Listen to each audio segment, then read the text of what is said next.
up, guys?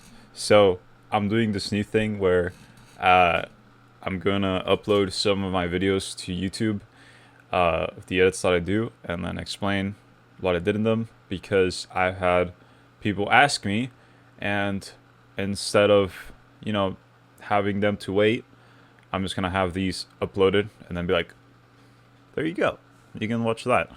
Okay, so this video has what I like to say.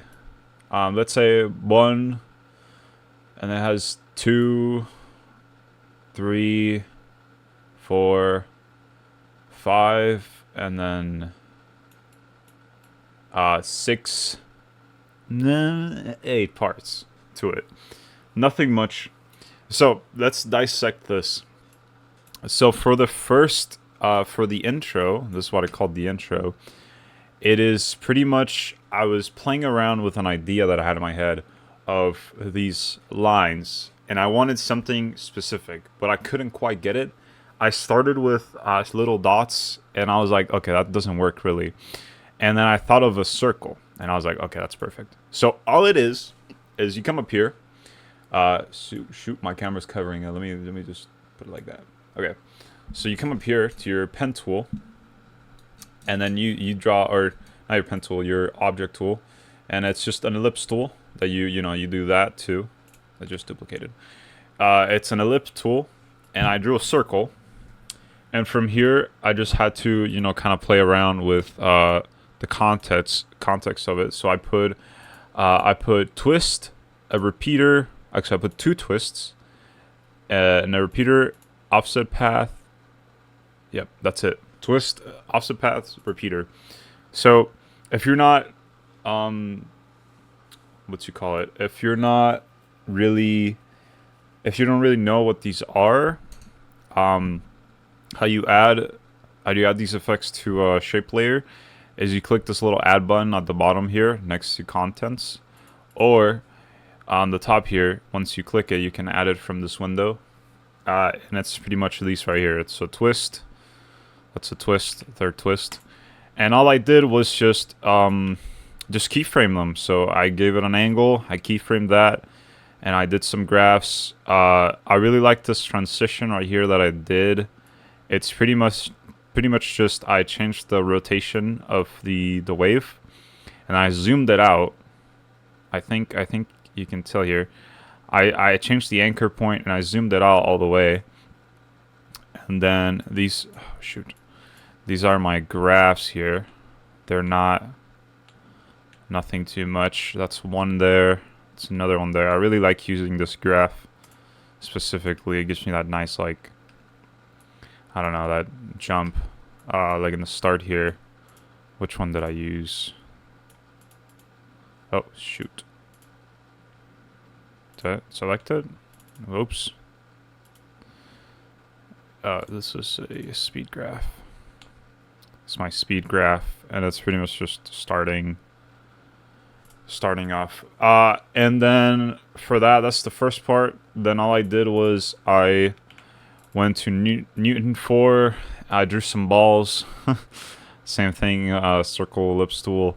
I drew some balls, give them some color, and then I came here. This is an effect called Newton 4, and it's a plugin that you can buy, and once you have it here, you do your balls, you come up here, Newton 4, and you have them displaying.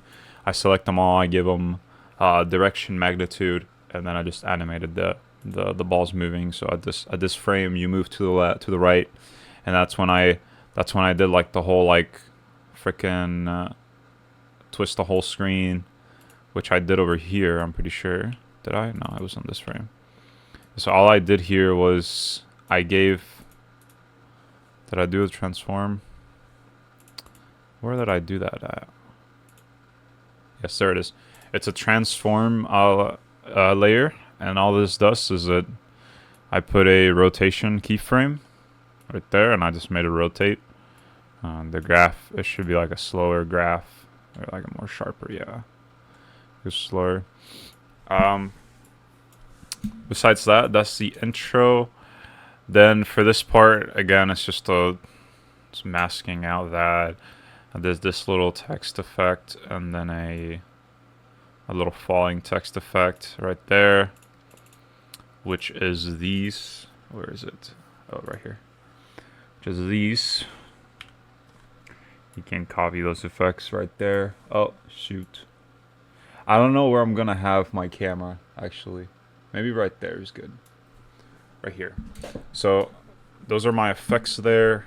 You can copy them if you want. Okay, let me put my camera smaller. Just kind of have it there. I think it's a better spot. Okay. You can copy the effects there. So yeah. That's just the effect for that, and then little 3 dots. It's just simple as it is.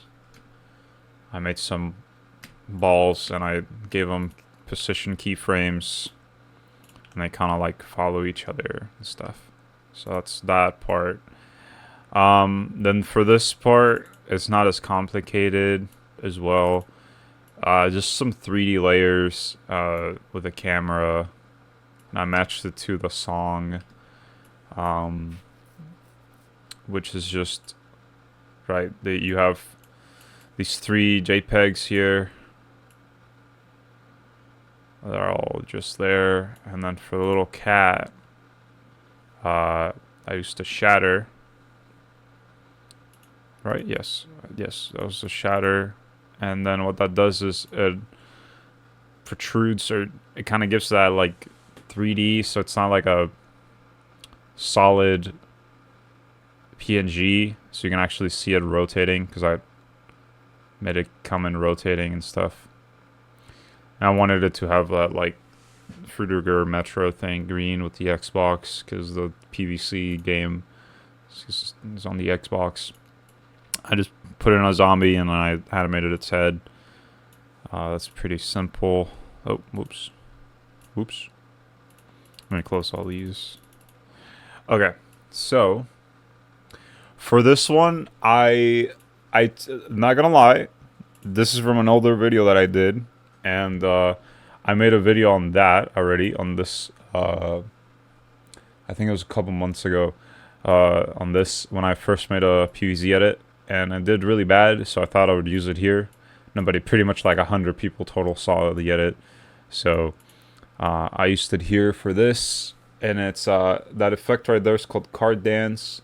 The zombie, I did it in Blender. I got a model, and then I animated the model, animated the eyes so it looks down at you and stuff. And the logo on the back, animated that, the clouds, whatever. By the way, this effect, it's coming across the screen. It's called Signal. I used it because I liked the older style, and I've been spamming that, so not gonna lie. For this one, I used Minimax here for like fast transition, and then for here, literally it's just drawings. This is all drawings. I cut up here. I got kind of lazy with that, and then I drew frame by frame, and then I got like super lazy. I was like, I don't want to do this. I don't want to do this for that long, because it was taking a freaking long time. So I did that. For that, I didn't really like how that part turned out, to be honest with you. I didn't fuck with it. And for this part, it's just took a background, I give it halftone, and I'm pretty sure it's the same thing. Yeah, it's the same thing as the last frame. And then, because I didn't want to be just a black background, static. And then I gave it like that jumpy animation, and I zoomed into the corn. I put these to the side here. With these are all just position keyframes that I gave it. And then it does that shake right there. This shake, just some amplitude and frequency. And yeah, that's pretty much it for that. For that part, then it's just kind of slows down. I didn't want to put too many things here at the end. And then for this one, all that I did was I went to PowerPoint because I thought it would be funny to put that little like origami crane coming out of it. I thought it was cool to do that. And then I just put the logos at the end.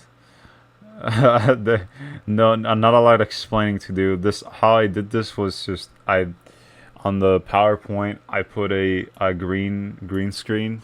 I don't know if you can see, and then I made it like chroma keyed it so you couldn't see it, and then I chroma keyed, and then you can kind of tell right there whenever it fades out that it turns black. Actually, the things in the back. So you wouldn't tell that much. You can kind of tell still. Well, on I have it on third for rendering, so you're gonna really tell. But on the final video, I don't think you can tell, but not that much. And yeah, that is the whole video. So I kind of went through it really quickly. If there's questions, let me know. The first time doing this type of thing, so we'll get better at it. But yeah, that was that video. See you guys.